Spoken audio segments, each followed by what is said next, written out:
E hoje eu resolvi fazer um vídeo aqui diferente, que eu já estava querendo fazer, porém eu não consegui gravar ele, que é falando uma mensagem aqui diretamente para vocês aí que tem Vishaka, Anuradha e Jyeshta no mapa. Algumas considerações para pessoas que têm esses 3 nakshatras no mapa, tá? Então, assim, é uma análise um pouco específica para esses nakshatras, porque não vão servir para outros, tá? Porém, aí, quem tiver esses nakshatras já pode aí estar atento a essas questões. Na minha opinião, esses 3 nakshatras, que são os 3 nakshatras situados dentro de Escorpião, eles vão trazer muitos desafios ligados ao autocontrole da pessoa, certo? Então, esses 3 nakshatras, eles vão gerar desafios na vida da pessoa em que ela vai ser rogada a ter autocontrole, ela vai ser rogada a controlar os seus vícios internos, a controlar ali as suas tendências negativas e destrutivas, porque são 3 nakshatras que em níveis diferentes aqui, uns mais acentuados, outros um pouco menos, entre esses 3, porém os 3 eles vão ter o mesmo tema, que é aí, né, ter que lidar com essas coisas, ter que ser independente, terem que ser fortes, terem que encontrar uma força interior dentro deles mesmos, certo? Então, assim, são 3 nakshatras bastante especiais nesse sentido. Então, assim, em níveis diferentes, tá? O que são essas coisas que vão acontecer e medidas que esses nativos que têm esses nakshatras vão ter que tomar? Que são medidas de proteção para eles mesmos. Então, assim, são pessoas que, se não tomarem o cuidado necessário, eles podem cair em situações muito negativas, tá? Situações muito complicadas em que eles vão perder o controle da vida deles, ou vão prejudicar a vida de outros, ou às vezes vão entrar tão profundamente dentro do seu próprio emocional que podem ali se perder. Alguns posicionamentos específicos, quando os grahas já estão dentro de Escorpião, vai gerar até uma instabilidade no local ali, né? Então ali se for a Lagnesha, um Atmakaraka, principalmente uma lua, vai gerar uma instabilidade mental, vai gerar ali a pessoa ela vai viver numa turbulência em que ela vai precisar aí controlar isso, né? E assim, é muito difícil controlar isso, é impossível, são pessoas que elas às vezes não têm capacidade, às vezes não. Você vai ver nativos que tiveram grandes sucessos porque não conheceram lados destrutivos da vida. Porém, você também vai ver o contrário, pessoas que se destruíram por conta de certas coisas aí. Bom, o que eu vejo aí que é um grande exemplo, eu estava vendo esses dias a história do Vincent Van Gogh, e eu dei uma observada aí no mapa dele, tá? E assim, ele tinha, né, Lua em Jyeshta a 28 graus de Jyeshta na casa 6. Eu já disse aqui um pouco sobre a casa 6, né, o que ela representa, e um dos temas são dívidas kármicas. Juntamente com Jyeshta Nakshatra e colocado num grau de Gandanta, você imagina como era a mente do Van Gogh. E isso aí era bastante representado aí nas obras dele, né, na vida dele, na história de vida dele. Uma pessoa instável, uma pessoa que tinha vícios, né, uma pessoa que era vista como às vezes louca. A maior parte da vida do Van Gogh ele foi bancado pelo irmão dele, né, o Theo. E o fim dele foi misterioso. Ele morreu com um tiro na barriga, não se sabe se foi suicídio ou se mataram ele. Então, assim, porém, ao mesmo tempo, uma grande genialidade, né? Ele, hoje em dia, o Van Gogh, ele morreu sem vender vendeu apenas um quadro. Porém, depois de sua morte, hoje em dia, seus quadros valem milhões e milhões de dólares, né? Inestimável aí. Então, assim, você vê, olha só, o cara era um gênio, e isso era visto nas pinturas dele, mas o quanto de dificuldades que ele passou, o quanto que ele não conseguiu controlar os próprios instintos. E teve um episódio aí do Van Gogh em que ele arrancou a própria orelha, né? Não se sabe se ele mesmo arrancou ou se arrancaram porque ele participou de uma briga. Então você vê que esse nakshatra que ele tinha, que ele tem, né? Na Lua, determinou bastante do karma dele, da vida dele. No caso do Van Gogh também, ele tinha ali a Lua dentro de Mula, tá? Bem ali no centro da Via Láctea, no Júpiter. E o Júpiter fazia aspectos aí com o Sol dele, que estava em Peixes. Então, assim, é muito interessante, eu aconselho vocês a darem uma pesquisada aí na vida do Van Gogh.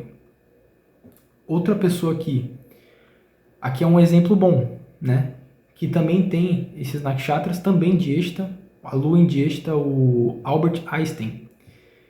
Ele também tinha a Lua em Jyeshta na casa 6, cara. E o mesmo posicionamento do Van Gogh, porém foi um dos maiores gênios da física. O cara revolucionou tudo, né? Então, assim, o cara era super inteligente. Então você vê pessoas com a mesma energia que foram para caminhos diferentes, tá? Isso daí é um exemplo perfeito dessas energias. Mas não cabe apenas para Jyeshta. Eu vejo que dentre esses 3 nakshatras, Jyeshta é o que mais vai necessitar de medidas de austeridade, né? Medidas de controle para que ele não se perca, porque é o nakshatra entre esses 3 que mais tem a capacidade destrutiva, né? Eu já até falei isso aqui no vídeo de Jyeshta. Então Anuradha vai estar mais ligado a não só as emoções, mas muito mais ligado à parte afetiva e a parte das relações interpessoais. Eu vejo que Anuradha, ele precisa das pessoas para evoluir e para se transformar. Então é uma energia que precisa lidar muito com as pessoas, sejam os amigos ou sejam aí as relações amorosas e tudo mais, por conta da conotação com a deidade Radha e com o Mitra, que é o deus das amizades, né? É o deus que é dito como um amigo. Então, esse nakshatra ele vai ser um pouco mais brando do que Jyeshta. Vai ser um pouco mais brando do que Jyeshta, que está mais ligado ali à energia de Indra, né? Porém, ele também vai ter algumas questões ligadas aos vícios, tá? O Anuradha, ele não vai ter diretamente ali uma tendência inicial já de realmente ter uma grande tendência para se autodestruir, como o Jyeshta, que pode desde o início já ter essa tendência, uma tendência mais grande para isso, em relação a questões negativas que destroem as pessoas e tudo mais. Anuradha não, Anuradha ele pode acabar gradualmente ali se emergindo nas emoções dele, e essas emoções e a própria natureza do escorpião, né, porque a Anuradha está completamente dentro de escorpião, vai gerar a tendência negativa. Então também o Anuradha, ele também precisa de medidas de austeridade, tanto como o Jyeshta, tá? E eu vejo também em alguns nativos de Anuradha essa tendência às vezes de descontrole emocional, tendências às vezes de agressividade, tendências porque, né, também está na lua escorpião ali, então tem que ter cuidado com bebidas, cuidado com drogas. A Anuradha também tem que ter esse cuidado, tanto como o famigerado Jyeshta. E Vishaka.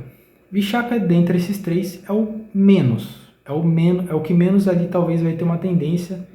Porém, a tendência de Vishaka é parecida com a de Anuradha. Ele vai ali por conta das emoções, por conta ali das transformações, por conta ali das relações, porque Vishaka também está relacionado à deidade Radha, porém também junto com a energia de Indragni, né?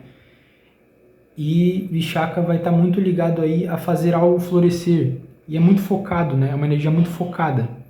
O foco pode ir para o bem, para alguma coisa que eles vão construir, para alguma coisa grandiosa, para um amor e tudo mais. Mas se esse foco for direcionado a algo um pouco negativo, pode gerar pessoas que têm problemas mentais, pode gerar pessoas que são também descontroladas e que podem acabar abusando de outras coisas, eu vejo que a Vishaka também já é dito, alguns astrólogos já dizem, alguns astrólogos aí também já dizem que Vishaka ele pode ter tendências também aí a ter problemas mentais, tá? Então a pessoa tem Vishaka ali numa parte que está relacionada à mente, vai ter problema mental? Não, cara. Não precisa levar ao pé da letra, tá? É uma tendência que pode, junto com outros fatores, se vier com outros fatores acompanhado, gerar, por exemplo, uma esquizofrenia na pessoa, tá? Por conta aí das energias do próprio Nakshatra e da influência dele. Porém, Vishaka, ele é dito como o tridente de Indra, né? Indra lá, o deus de Jyeshta, sendo Vishaka aí o tridente de Indra. Então está relacionado a um poder muito grande de foco, de penetração, de força. É um nakshatra muito masculino. E de fato, ele é um nakshatra com energia masculina, tá? Se você for ver o animal totêmico de Vishaka, é um tigre macho.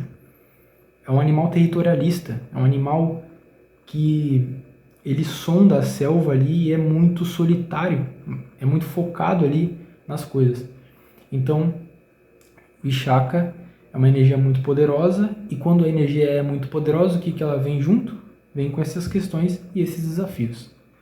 Porém, eu não vou falar aqui só de escorpião, tá? Vamos falar aí, talvez vocês podem pensar, pô, o cara só fala de nakshatras de escorpião. Talvez é porque eu tenha um pouco mais de conhecimento, um pouco mais profundo desses nakshatras. Porém, eu vou falar aqui também de outros nakshatras que eu vejo que tem uma energia que pode ser parecida com essas que eu citei aqui. Não é novidade que a Shlesha, tá?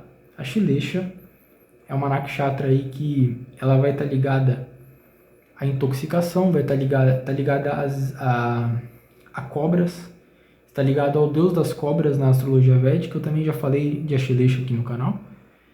E a Shlesha eu vejo que é uma energia muito mágica também, muito parecida com Jyeshta, bastante parecida mesmo.